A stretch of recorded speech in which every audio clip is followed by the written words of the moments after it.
Story 3065। Hello दोस्तों, मेरा नाम है विजय और आप सुन रहे हैं स्टोरी 3065। तो ज़्यादा टाइम वेस्ट ना करते हुए चलते हैं सीधे कहानी की ओर। दोस्तों, आज जो मैं कहानी आपको सुनाने जा रहा हूँ ये बिल्कुल भी काल्पनिक नहीं है, ये एक सच्ची घटना है। जब ये घटना घटी थी तब ये काफ़ी सुर्खियों में भी रही थी। ये घटना चीन में हुई थी और इसका रहस्य अभी तक वहाँ की पुलिस भी नहीं सुलझा पाई।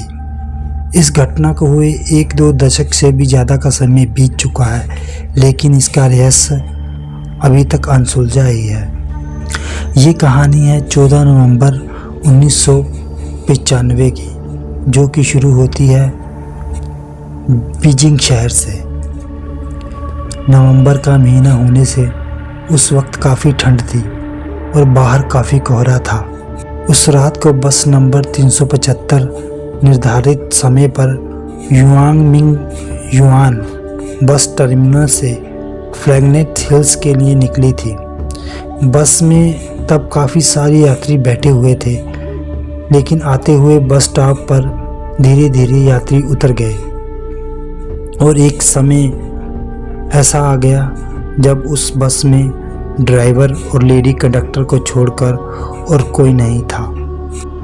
फ्लैगनेट हिल्स तक का सफ़र अब काफ़ी लंबा बचा हुआ था, क्योंकि अब भी 7 स्टॉप बचे हुए थे।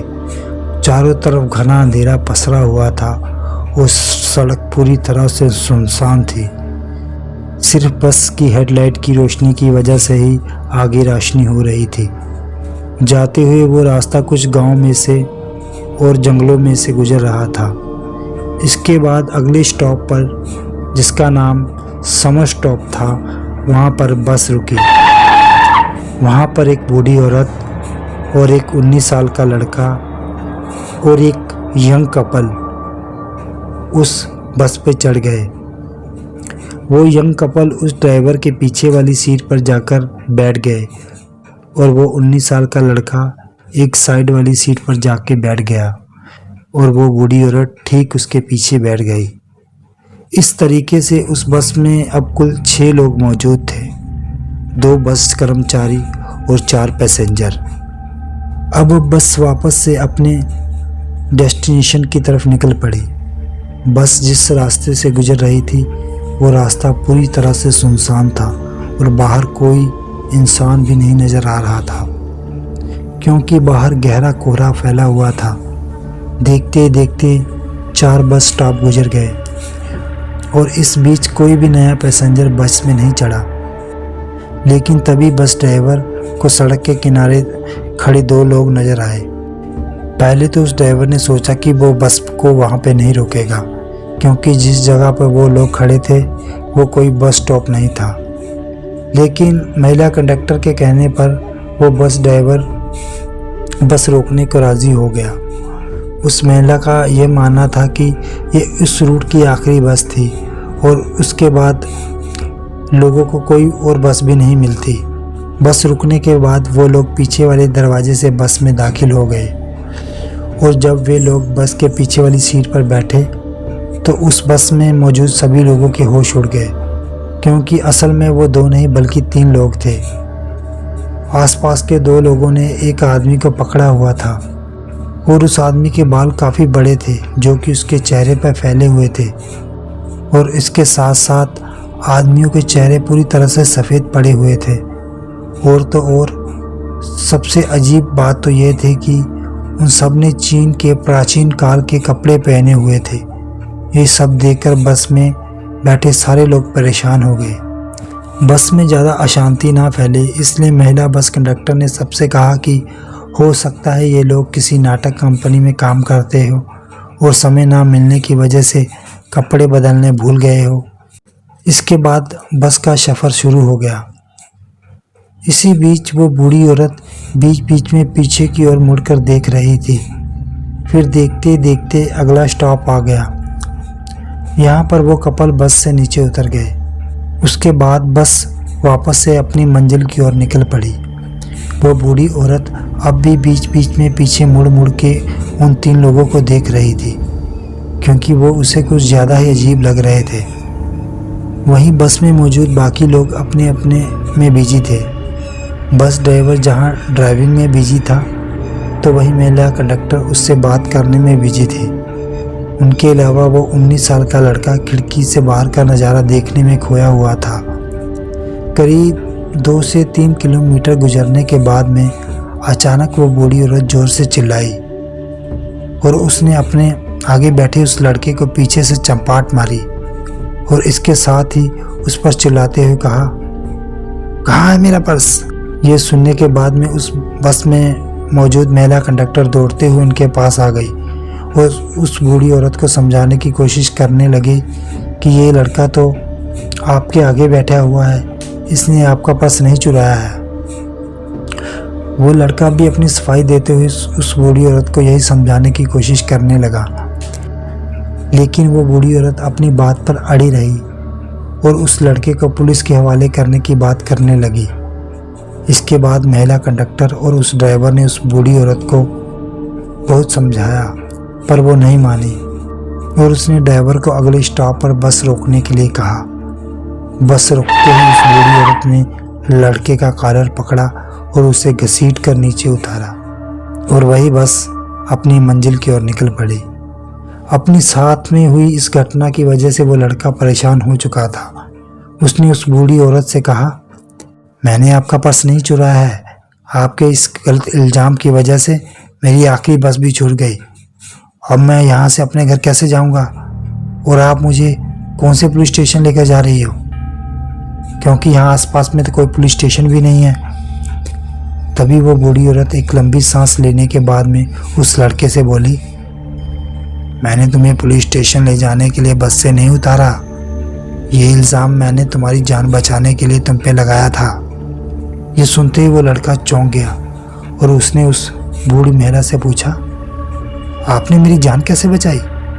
तब उसके इस सवाल का जवाब देते हुए वो बूढ़ी महिला बोली, याद है तुम्हें वो 3 लोग जो रास्ते में आखिर में चढ़े थे?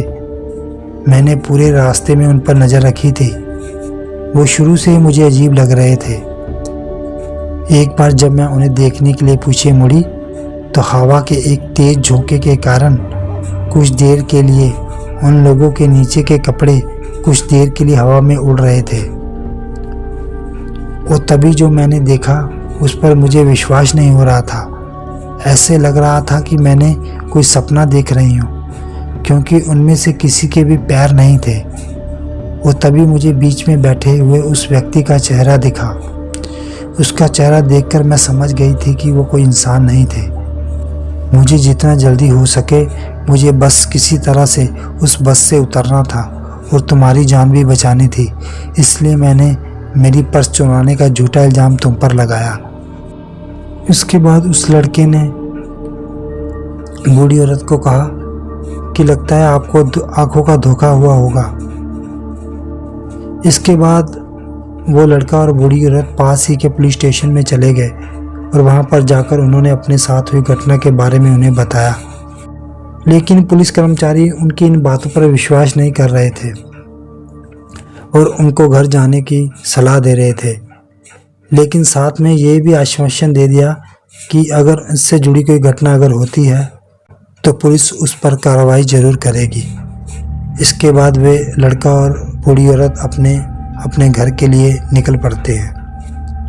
अगले दिन यानी कि 15 नवंबर 1995 के दिन पुलिस को सूचना मिली कि युआन मिंग बुआंग बस टर्मिनल से फ्रैग्नेस हिल्स जाने वाली बस नंबर 375 अब तक नहीं पहुंची थी। ये पता चलते ही पुलिस समझ गई कि एक दिन पहले वो लड़का और बूढ़ी औरत जो कुछ भी कह रहे थे वो सब कुछ सच था।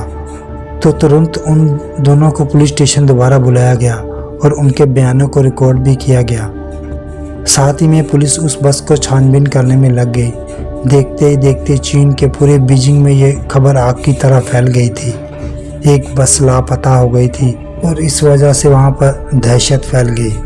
बहुत छानबीन की, यहाँ तक कि उस रास्ते के सारे सीसीटीवी कैमरास चेक किए पर कोई सुराग हाथ नहीं लगा।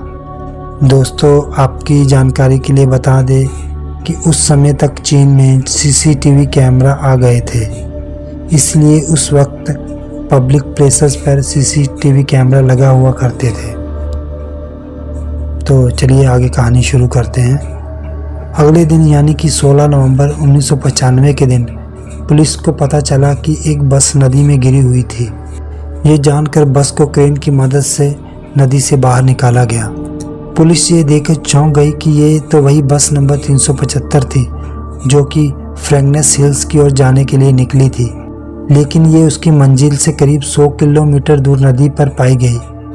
उस बस में से कुल 5 लोगों की लाशें बरामद की गई। 2 लाशें महिला बस कंडक्टर और ड्राइवर की थी जो कि बिल्कुल सही सलामत थी, लेकिन बाकी की 3 लाशें पूरी तरह से सड़ चुकी थी और उनसे बदबू भी आ रही थी।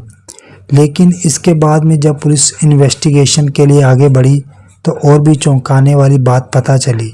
डिपो से पता करके पुलिस को ये पता चला कि उस बस में इतना फ्यूल ही नहीं था कि वो बस आगे 100 किलोमीटर तक जा पाएगी। ये जानने के बाद में जब पुलिस ने उस बस का फ्यूल टैंक चेक किया तो पता चला कि वो फ्यूल टैंक ताजे खून से भरा हुआ था। इसके अलावा जब पुलिस ने उस रूट के सभी सीसीटीवी कैमरास चेक किए तो पता चला कि उनमें से किसी भी सीसीटीवी कैमरा में वो बस कैप्चर हुई नहीं थी।